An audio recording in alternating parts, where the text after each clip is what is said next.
has pathognomonic features, namely an alveolar space pneumonia that, instead of having neutrophils, is a mixture of eosinophils and alveolar macrophages. Sarcoidosis is on the list, and this is one form of bread and butter for the pulmonary pathologists here, thanks to the large number of sarcoid patients or questions about sarcoidosis that we do see that you biopsy. And of course, with a high sensitivity and specificity, the features here on biopsy are non-necrotizing granulomas in the submucosa with giant cells, as illustrated here. Dr. Chung included lung cancer, and that is, of course, the majority of the specimens the surgical pathology department receives from the surgeons, and we also are capable of using histopathology here to exclude this as a cause of shortness of breath or a problem. And the subtypes are illustrated here on these transbronchial biopsies from squamous cell carcinoma, adenocarcinoma, small cell or large cell carcinoma. Now, we could go on, and some of these are really kind of silly to some extent. For example, I would hope that pulmonary emboli would not require any kind of histopathology to make that diagnosis, but it's on the list. CF is on the list, and apparently it's at least theoretically possible. I won't give you examples of these, but I think there is a role in some cases for histopathology in excluding or identifying other causes in this subset of severe refractory asthma. Now, having said that, I have to fess up.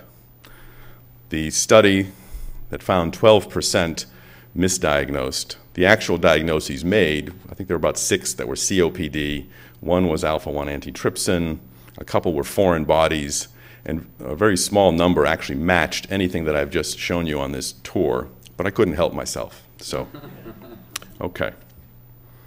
Now, what about more direct studies of severe and refractory asthma?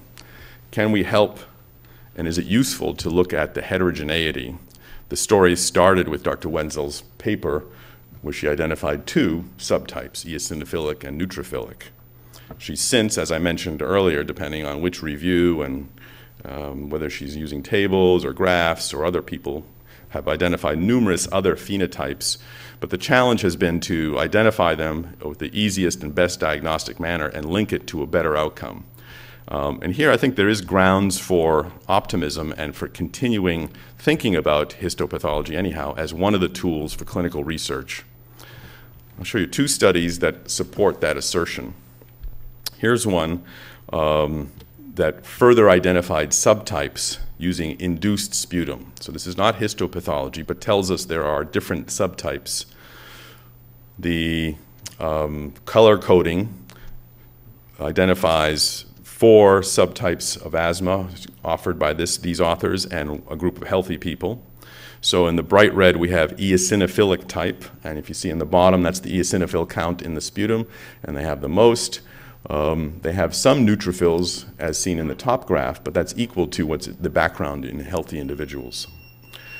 If you look at neutrophilic subtype, it matches its definition.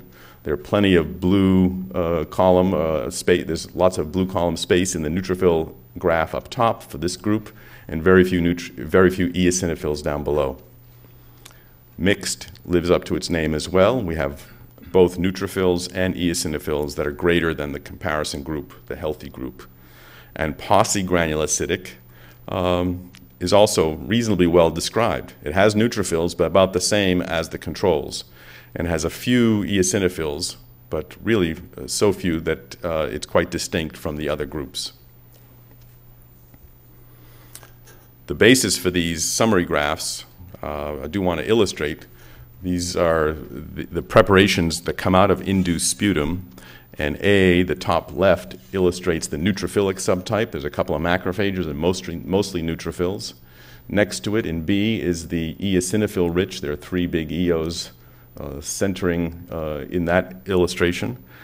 The C in the bottom left illustrates the mixed group with both neutrophils and eosinophils, and D illustrates the paucicellular group, which has a few neutrophils and no eos, paucigranular site. All right, but that was really a sampling of many types of asthmatics, not just severe. And probably the best or at least an intriguing suggestion that tissue evaluation might help with severe asthmatics comes from a study recently done from the Martin lab in the Martin group in Denver. They've identified a group of true refractory asthma fulfilling the criteria of the ATS group, et cetera. And they performed a number of interventions, including bronchoscopy, BAL, and biopsy, and were able to make some progress in subdividing them and treating them according to those subdivisions.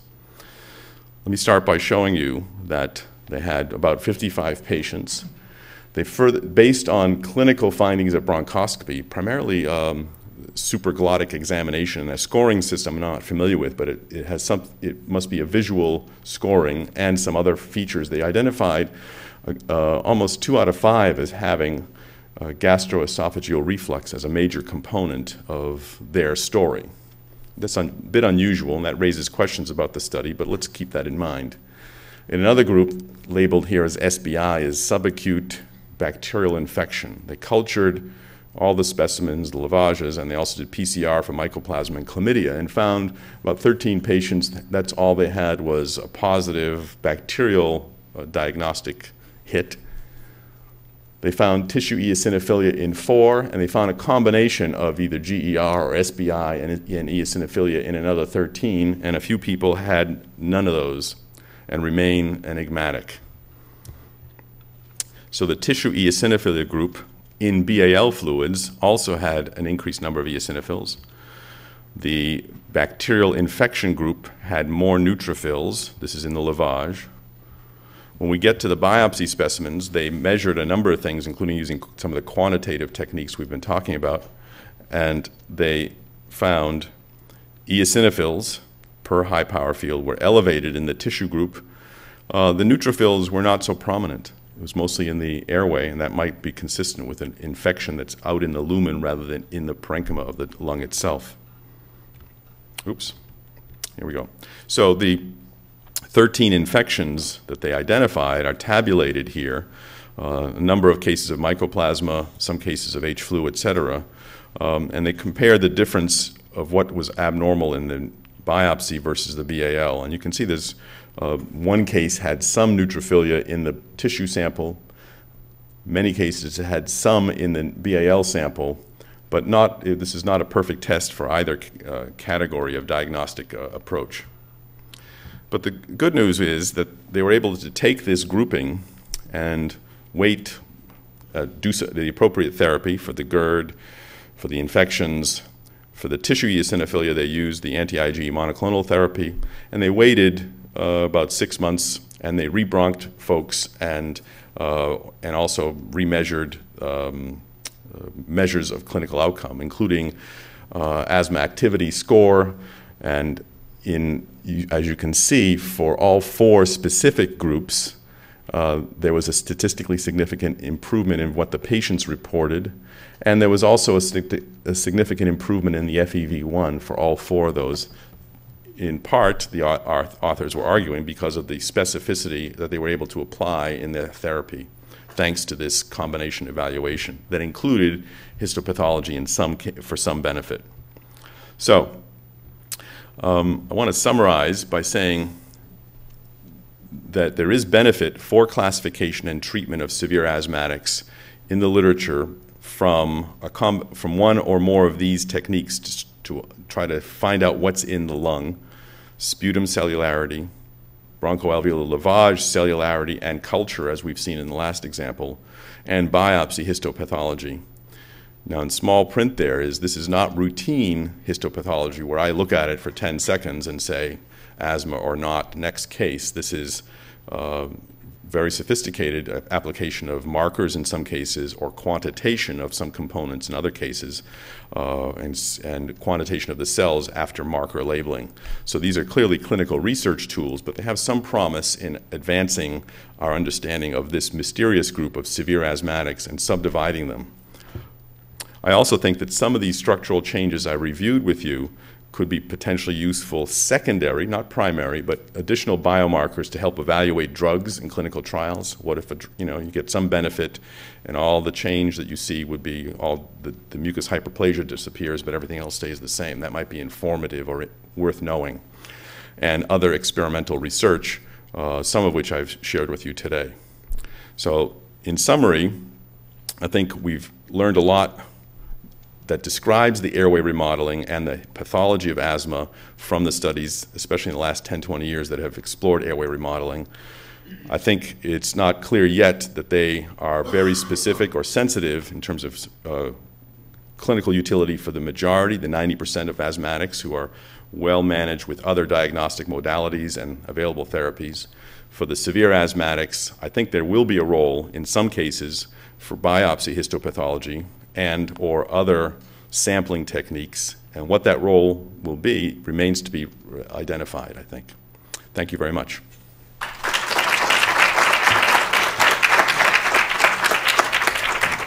Terrific. Thank you. Thank you very much. Well worth waiting 2 years for. They found a lot of infections. They treated the infections.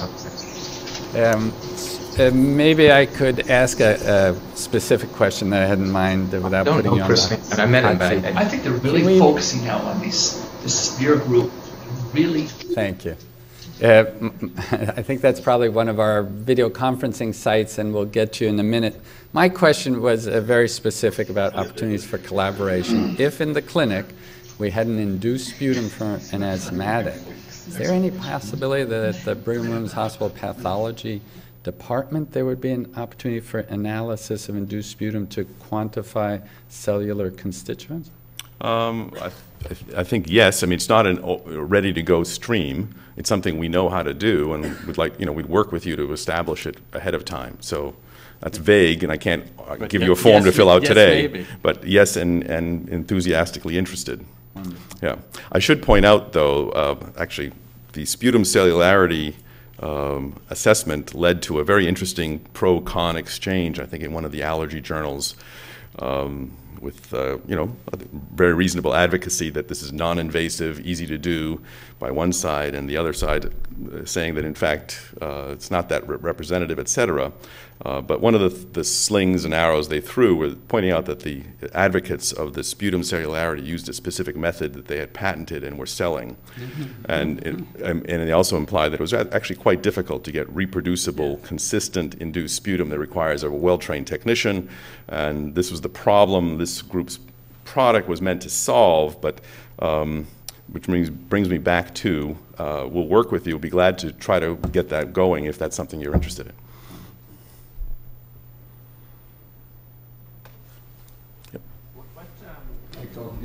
I agree with you that one of the important roles is to try to subphenotype these patients with severe asthma. We don't currently do that now a whole lot, or at least I don't think there are many people who do that. I think that the Richard Martin paper, the Good paper, looked a lot at upper airway phenotypes and then segregated otherwise. But what's the role maybe of doing other biopsies to look for tissue biomarkers? And is there a lot of work being done at looking at tissue biomarkers that might be able to identify different subgroups? Because I think the role in the future is going to be, as we develop new therapies, and for which there may not necessarily be blood biomarkers, but there might be tissue biomarkers. Maybe we can use histopathology in that sense for particularly those severe patients. Sure. I agree that many of the groups that pursue these kinds of studies would argue that in fact labeling eosinophil peroxidase by immunohistochemistry is a form of a tissue biomarker. And then other groups take it one step further and simply process the entire specimen, say for a microarray or PCR array, to look at, see if we can find a barcode that identifies one group versus another. And there are efforts that match that, definitely in the realm of clinical research rather than ready to go to be offered for clinical use.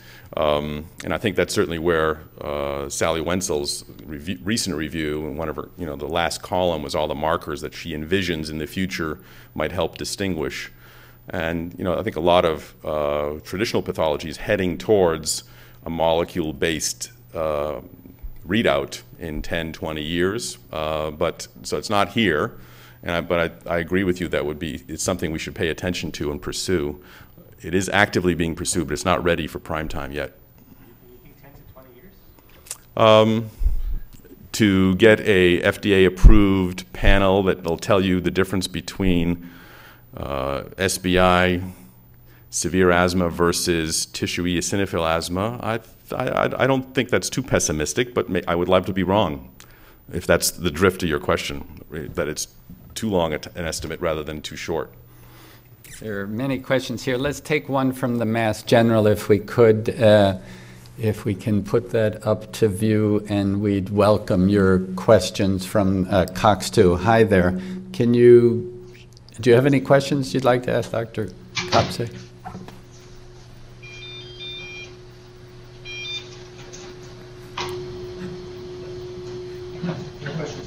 No questions. Okay.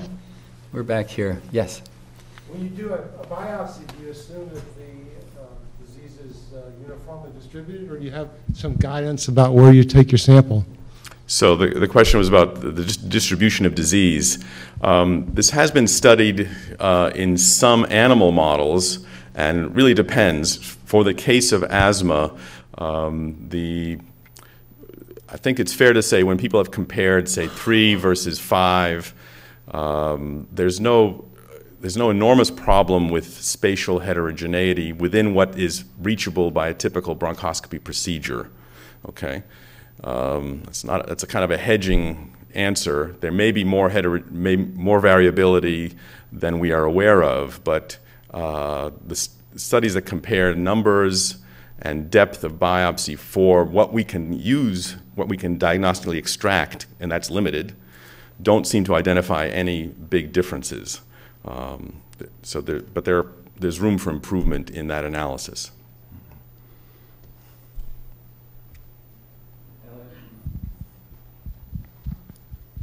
Les, that was a really nice review. Thank you very much. And one of the questions I had was, I don't know if you saw, there was an article actually by Sally Wenzel where she described this group of asthmatics who she did open lung biopsies in and had this kind of granulomatous inflammation. And I don't know if you saw that, and I was wondering from a pathology point of view. I have to confess, I'm not aware of, okay. Don't know that body These of are work. people she claimed to have a good response to Cytoxan, Okay. severe obstruction, All right. reversible airways disease, but otherwise are poorly responsive to anything else. Okay. Okay. No, it's actually no, it's parenchymal, but it's not sarcoid, and according to her. I'll have to check it out, but I can't comment. Thank you. Okay. Les, could you maybe elaborate a little bit more on what you think the role of BIO culture is, especially with the SBI group? Because that's something that seems to come up, but it seems to be a very confusing field with, even as you showed on that table, a lot of bugs being shown, but yet it's something that kind of so many groups kind of will put forward every so once in a while. So I think the answer would have to be a composite of several studies like this one. From this one alone, you'd have to be very encouraged that if you go looking, 2 out of 5, this group of 50 did quite well with previously untried available antibiotics and had substantial improvement with that as their main therapy. Now, as you allude to, I think this approach has been tried in other clinical settings without the same dramatic results. So all I can say is I think that needs to be repeated and analyzed in the same way, but it is a striking finding. One last question. Yep. Les, a great talk, and I would like to know if someone have done like dissociated tissue, suspended or suspended cells, and use an intracellular marker for Th17, noocytes, or other pro-inflammatory cells. Well, I'm sure it's been done in a very few cases in clinical research of patients, that is to say, analysis of markers in that manner. It certainly is, as you know, it's difficult enough with animal models, never mind with clinical samples. So I think it's very much a research tool limited to a couple of labs. and people find support for the role of their particular cytokine and their pathway by doing that. And so I can tell you that approach exists. I can't summarize it. I don't think there's enough of it, and it's certainly not one that's readily available for daily use.